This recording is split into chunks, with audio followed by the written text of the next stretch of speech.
Hello, and welcome to Friday Reads, where I tell you what I'm reading this weekend and review last week's pick. Last week, I was reading The Possessions by Sarah Flannery Murphy, and I did finish it. I talked last week about how I couldn't really get a handle on the book. I was a little less than halfway through at that point, and unfortunately, I didn't love this as much as I wanted to.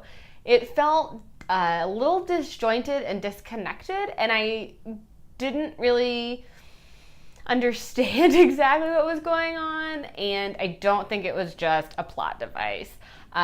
It was just one of those books that had so much potential. I saw a lot of potential in the book, but I felt like it was a kind of predictable pattern, and I just didn't love the writing style, and I wanted to like it.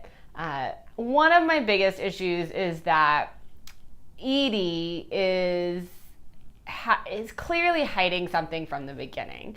And we don't really know anything about her past life until the end of the book when it is revealed. And the way that it's built up, I imagined something really significant and really big. And to me, what she had been running away from, just was sort of lackluster.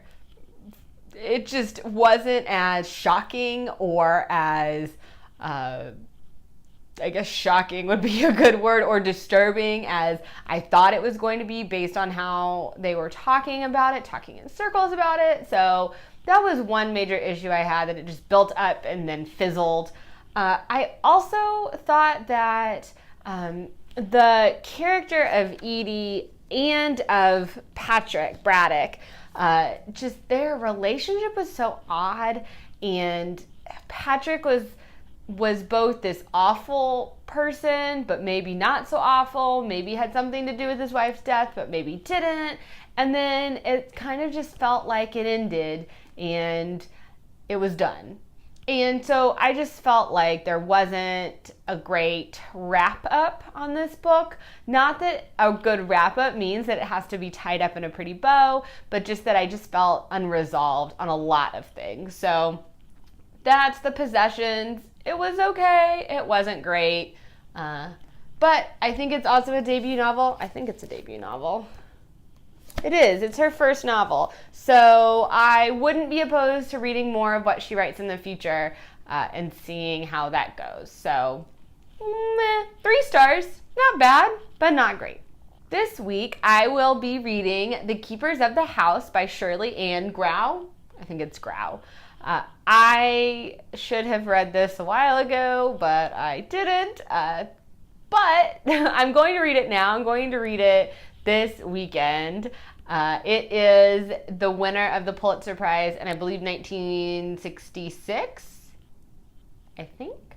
It is the February pick for my mom and I's Pulitzer year, and it looks really interesting. I haven't started it yet, but I'm going to. I have a major work event on Saturday, and then I have Sunday and Monday off, so I will be doing lots of reading at that point.